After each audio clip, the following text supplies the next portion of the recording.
Thank you, Chaotic Keyblade, for the tag. Sony Music opens VTuber auditions looking to debut 50 talents. And I gotta say, I'm skeptical that Sony is getting into this because they love VTubers. I think they probably see that other companies are making a bunch of money and they want a slice of the pie. Is that inherently bad? If so, well, the answer is not necessarily. However, when a company like Sony, that has been getting a lot of criticism over recent years for their censorious practices against anime, starts to get into virtual YouTubing, virtual YouTubers sound a little weird, virtual YouTubers, well then, yeah, it might start to raise some red flags. And by the way, who debuts 50 talents at once? Like, I know Nishi Sanji has a giant roster, but I don't think they've ever debuted that many talents at once, have they? Let me know in the comments about that. And I'm half kidding, by the way. Maybe they're not going to debut 50 at once. Maybe that's the end goal, but it kind of sounds funny. Speaking of funny, remember the VTubers that were crying about Hololive and Covercore saying they're corporate VTubers? What are they going to think about Sony?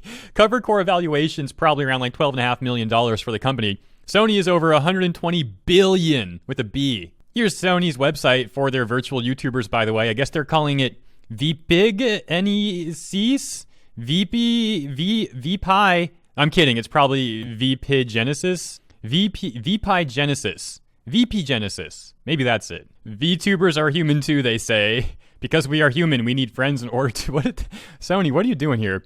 Because we are human, we need friends. Because we are human, we need learnings. Because we are human, we need support. A virtual live streamer, VTuber is a character, but at the same time also a talented human being. Yes, we never knew about VTubers before, Sony. Thank you. Wait, let me dial back to that for a second. Why did they just bring up mental and physical health at the beginning? It's kind of weird. Then they say here, what is a virtual talent? A virtual talent is a person who is not a flesh and blood human being and performs in the form of a character. But they preface that by saying the whole VTubers are humans too thing. So I will say, if any of you are taking this more seriously than I am, you might find this segment and my coverage a little annoying because I'm kind of weirded out by this intro. But what can I say? So they have this button, the official site. I went to it and essentially just gives us the same information that we have here. What I'm on right now is the official SonyMusic.co post talking about it. Now, I will point something out because this is actually kind of cool. I know I've been laughing at them a lot, but I will give them some credit for this, assuming that they actually follow through because it's vague if they will or not. But let me read. We will not take away your name or character. At V, we are committed to creating an environment where you can continue to use your character for a long time.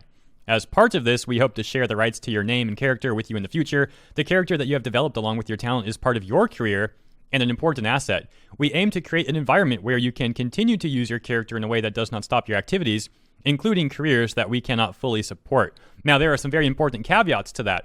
You know, right away, I think of Hololive, who actually makes the VTuber model. They make the rig, whole 9 yards, and then the talent essentially uses it, but it's still the IP of Hololive/Covercore. So I don't know how this works per se. If it's the same exact style, but in the contract they say, you know, if this doesn't work out, you get to keep the model. Well, I'll say, Sony, that's a pretty cool move on your part. However, again, it's really vague how this works. And hypothetically, we don't even know if that is how it works. It might not be like Covercore where they give you the model. You might have to come with your own model to them first, and then they represent you kind of like a manager. So at that point, of course, you should be able to retain the model. That's why I said with the preface that it is vague. And even if that's not how it works, they don't necessarily say that they're going to stand by that 100% of the time. So it's something to watch out for. It might be something cool that they do, but we kind of have to see how that really plays out in reality. Here's the application requirements and the schedule. That's going to be the steps involved with the application. If you want to pause the video and take a look at that, I'm not going to read it all because there's something I want to actually move on to and point out. And let me show you what that is. On the VOfficial site, under About the Use of Your Personal Information, I'd like to point out this clause right here. The company may outsource the processing of personal information to other companies in order to perform tasks related to the above purposes. So maybe that's standard in that industry, I'm not sure. But I do want to point it out so you can keep in mind that potentially your information is being sent to a third-party company that they're not going to name.